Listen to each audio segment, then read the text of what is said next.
It was a time of great fear and uncertainty for a nation under siege by a foreign threat. Not unlike the foreign threat that attacked this great nation on September 11th, 2001. However, this terrorist wasn't a tall, lanky Arab with a long beard. This terrorist was microscopic, and instead of a human body, it came in the shape of a sphere. And instead of a long, peppery beard, it had spiky things sticking out all over it. Spiky things that would change this great nation forever.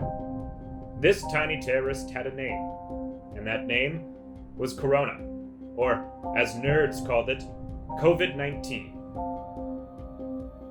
At first, it was kind of funny, because Corona is also the name of a beer. But the nation soon realized that this Corona caused an especially biting hangover, and it couldn't be cured by downing a 32-ounce Gatorade Frost, the blue one. No, the lighter blue one. There it is, Glacier Freeze. In the midst of all this fear, a handful of leading characters stood out. These were the men and women that would come to represent the era of coronavirus in the annals of history. This is the faces of coronavirus.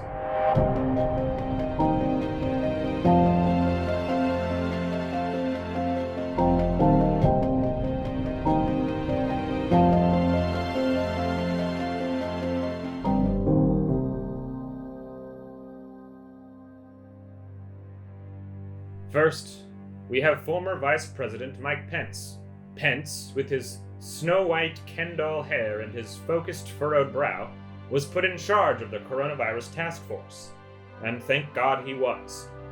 Without his tried and true experience in fighting many global viral infections, who knows? Today we could be under the rule of Colonel Coronavirus and his fascist army of spike balls.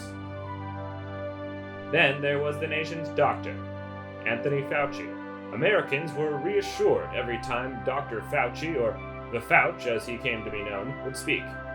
Tragically, Dr. Fauci died in the summer of 2025 of autoerotic asphyxiation.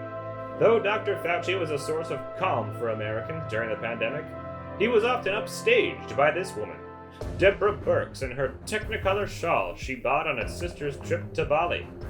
As the folklore goes, Birx and her 9 boomer sisters found the beautiful shawl at a bazaar in Bali, and now they all share it a la traveling pants. And what about the pop culture faces of coronavirus? Who could forget the slam-dunkin' Mr. Rudy Gobert? At the time, he was the greatest player in the NBA. His accolades were unrivaled. 11 trophies, 4 grand prizes, 97 wins, and another 4 wins. Rudy was simply the GOAT. Guy on the team. Then, he contracted coronavirus. Luckily, Rudy was able to come back to the NBA and, eventually, with the help of millions of dollars, test completely negative for HIV. Hollywood's face of coronavirus? Tom Hanks, the first movie star to contract the virus. Hanks was best known for his role Turner from Turner and Hooch, and the goofy David S. Pumpkins from the hilarious SNL sketch, Mr. Pumpkins on the Elevator. Hanks had Americans on edge with the news of the contraction of the virus, and eventually relieved when he eked one sleeve of his famous David S. Pumpkin suit out of his front door, signaling his recovery and his return to TV as the king of live sketch comedy. And then there was the great resurgence of America's Funniest Home Videos, or AFV, and the great debate that had Americans divided. Who was the better host? 90s Bob Saget, or 2000's Tom Bergeron? Of course, it was widely accepted Bergeron chose the funnier videos, but for my money, it was Saget who, beyond just choosing funny videos, would make really hilarious little quips over them, often impersonating the people's voices in the videos. Ah, and we almost forgot. Former President Donald Trump. The Don once said, "You're fired," to contestants on his hit reality show, The Apprentice. Well, he also said it to the coronavirus. You're fired. He said you're fired to the coronavirus as well. Because he got rid of it.